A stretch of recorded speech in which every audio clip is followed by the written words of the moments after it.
Welcome back, champions. Today, we journey into the heart of Confucian thought, where we unravel the essence of the 5 relationships, foundations of Confucian social order. Within these relationships lies the blueprint for a harmonious society, a world where respect, duty, and moral conduct pave the way for balance and peace.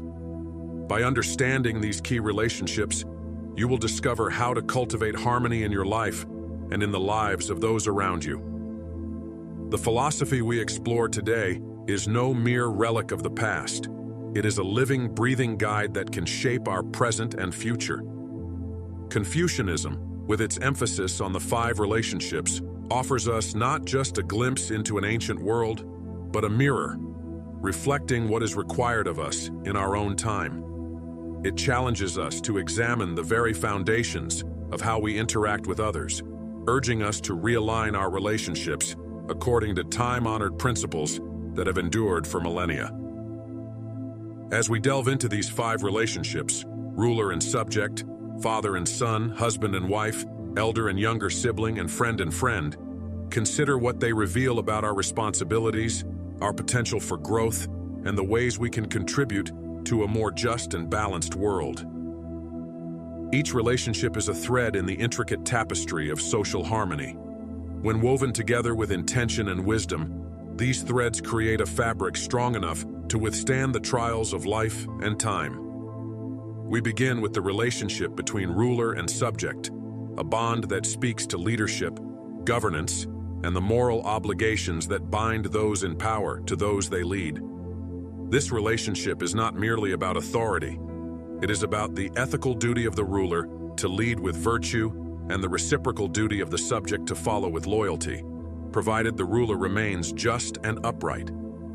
Confucius taught that a ruler who governs by moral example creates a society where laws are seldom needed, for the people will naturally follow a path of righteousness. As the philosopher Mengzi, often known as Mencius, remarked, "The people turn to a benevolent ruler as plants seek sunlight." This relationship is a testament to the power of virtue in leadership, where moral integrity forms the bedrock of governance. The relationship between ruler and subject can be seen as the cornerstone of societal harmony. The ruler, whether a king, president, or leader of any group, must embody virtues like wisdom, benevolence, and righteousness. Confucius believed that the moral character of the ruler would set the tone for the entire society. When the ruler is just, the people are inspired to follow suit. This concept is beautifully illustrated in the Confucian classic, The Analects, where it is said, "The virtue of the noble person is like the wind. The virtue of the small person is like the grass. When the wind blows over the grass must bend." This analogy captures the influence that a virtuous leader has over the people, guiding them not through force, but through the sheer power of moral example. However, the duty of the subject is equally important in maintaining this relationship. Loyalty, respect, and obedience to the ruler are essential, but they are not blind. Confucius emphasized that loyalty to a ruler should never come at the expense of moral integrity. If a ruler becomes tyrannical or unjust, it is the duty of the subject to speak out, to counsel the ruler towards virtue. This is not an act of rebellion, but of moral responsibility. Confucius himself said, "When serving a noble man, frequent remonstrance is necessary." This aspect of the relationship highlights the reciprocal nature of the bond between ruler and subject. Each has a role in maintaining the moral order. Next, we explore the relationship between father and son, a relationship that extends beyond the familial bond to symbolize the broader concept of filial piety. Filial piety is not simply about obedience, but about deep respect, care, and a sense of duty towards one's parents. It is the acknowledgement of the life given to us and the sacrifices made by those who came before us. In the teachings of Confucius, filial piety is the root of virtue. The philosopher Xunzi, a later interpreter of Confucian thought, emphasized that filial piety and brotherly respect are the root of humanity. This relationship reminds us of the importance of honoring our roots, understanding our place within a lineage, and the continuity of moral values passed down through generations. Filial piety, or xiao in Chinese, is the bedrock of family life in Confucianism. It goes beyond mere respect for one's parents. It encompasses the entire spectrum of care, from providing for them in old age to honoring their memory after they have passed. Confucius believed that the family was the primary training ground for virtue. If one could learn to be respectful and dutiful within the family, these qualities would naturally extend to broader society. In this way, filial piety serves as the foundation for all other virtues. It teaches us the importance of humility, gratitude, and the interconnectedness of our lives with those who came before us. In modern terms, filial piety can be seen as a call to reconnect with our roots, to honor our heritage, and to appreciate the sacrifices made by our ancestors. It is a reminder that we are not isolated individuals, but part of a larger narrative that stretches across generations. By practicing filial piety, we cultivate a sense of responsibility not just to our parents, but to the entire lineage of which we are a part. This is not merely an obligation, it is a source of strength, grounding us in a tradition of moral values that can guide us through the challenges of life. The relationship between husband and wife, while rooted in the traditional roles of the time, offers a framework for mutual respect and complementary duties. Confucianism teaches that a harmonious marriage is built on the balance of yin and yang, where each partner fulfills their role in creating a stable and nurturing household. The relationship between husband and wife is one of mutual support, where each is responsible for the welfare of the other. In this relationship, the virtues of loyalty, trust, and love are paramount, forming the cornerstone of family life and, by extension, societal stability. Marriage, in Confucian thought, is more than a union between two individuals. It is a partnership that forms the foundation of the family, which in turn is the building block of society. The balance of yin and yang in this relationship symbolizes the complementary nature of male and female energies, where each partner has unique roles and responsibilities that contribute to the overall harmony of the household. Confucius believed that when a marriage is based on mutual respect and understanding, it creates a stable environment where children can be raised with the virtues of respect, duty, and compassion. This relationship is not without its challenges, but it is through the navigation of these challenges that the bond between husband and wife is strengthened.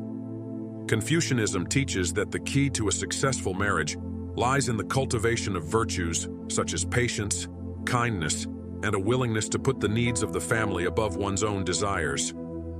In the Book of Rites, another Confucian classic, it is said, "When husband and wife are harmonious, the principles of heaven and earth are established." This statement underscores the importance of marital harmony, not just for the family, but for the entire cosmic order. A harmonious marriage is seen as a reflection of the harmony between heaven and earth, and by extension, the harmony within society. The elder and younger sibling relationship, often overlooked in modern discourse, is a vital aspect of Confucian social order.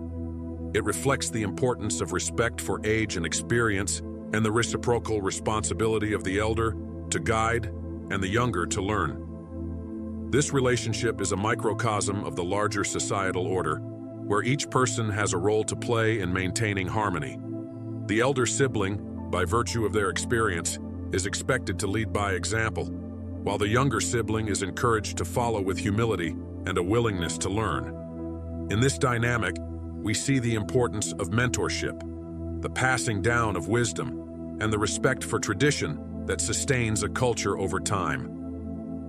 In Confucianism, the relationship between elder and younger siblings is not merely about hierarchy. It is about mutual respect and the fulfillment of complementary roles. The elder sibling, having more experience, is expected to provide guidance, support, and protection to the younger sibling. In return, the younger sibling is expected to show respect, gratitude, and a willingness to learn from the elder. This relationship teaches us the value of wisdom gained through experience and the importance of passing that wisdom down to the next generation. This dynamic is not just confined to the family, it extends to all areas of life. In a broader sense, it can be seen as a model for mentorship, where those who have achieved a certain level of knowledge and experience have a duty to guide and support those who are still learning. Confucius believed that society could only function harmoniously if there was a proper respect for age and experience and a willingness to learn from those who have gone before us. In The Great Learning, another key Confucian text, it is said, "When one person cultivates virtue, it influences the whole community." The elder sibling, through their virtuous conduct, sets an example for the younger sibling to follow, thus contributing to the overall harmony of the family and society. Finally, we come to the relationship between friends, a relationship built on equality, trust, and mutual respect. Unlike the other four relationships, which are hierarchical in nature, the friendship relationship is horizontal, reflecting the Confucian ideal of balanced and reciprocal interactions. Friends are seen as mirrors, helping each other to reflect on their own conduct and offering support in the pursuit of moral virtue. Confucius himself said, "Is it not a joy to have friends come from afar?" Friendship in Confucianism is more than companionship. It is a moral endeavor where friends help each other to cultivate virtue and live according to the way. Friendship in Confucianism is unique in that it is the only relationship among the five that is based on equality. While the other relationships are defined by roles and responsibilities, friendship is defined by mutual respect and a shared commitment to moral growth. In this sense, friendship is seen as a voluntary relationship, where individuals choose to engage with each other based on shared values and goals. Confucius believed that true friendship was rare and precious, as it required both parties to be virtuous and sincere.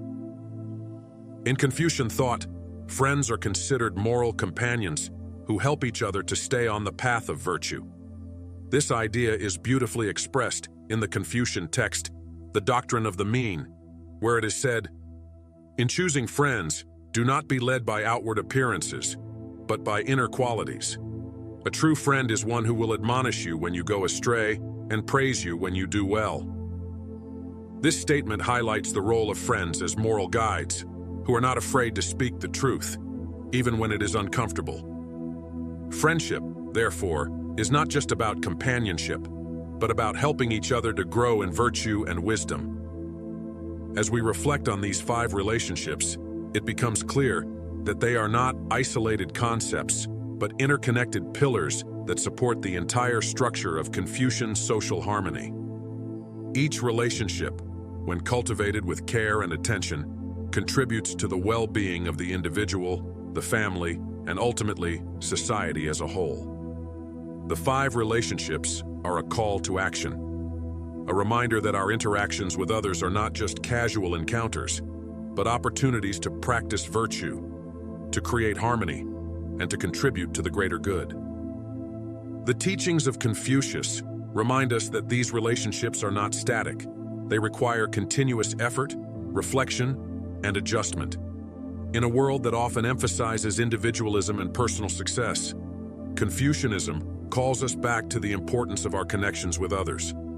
It challenges us to rethink our priorities, to place greater value on our relationships, and to recognize that true success is measured not by what we achieve alone, but by what we achieve together.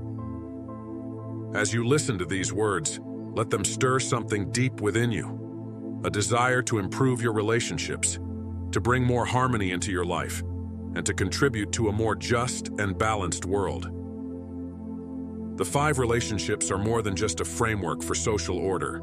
They are a guide for living a life of virtue, a life that honors the past, enriches the present, and builds a foundation for the future. In closing, I encourage you to like this video and subscribe to the channel. By doing so, you beat the algorithm and consciously choose the content you want to see in your feed.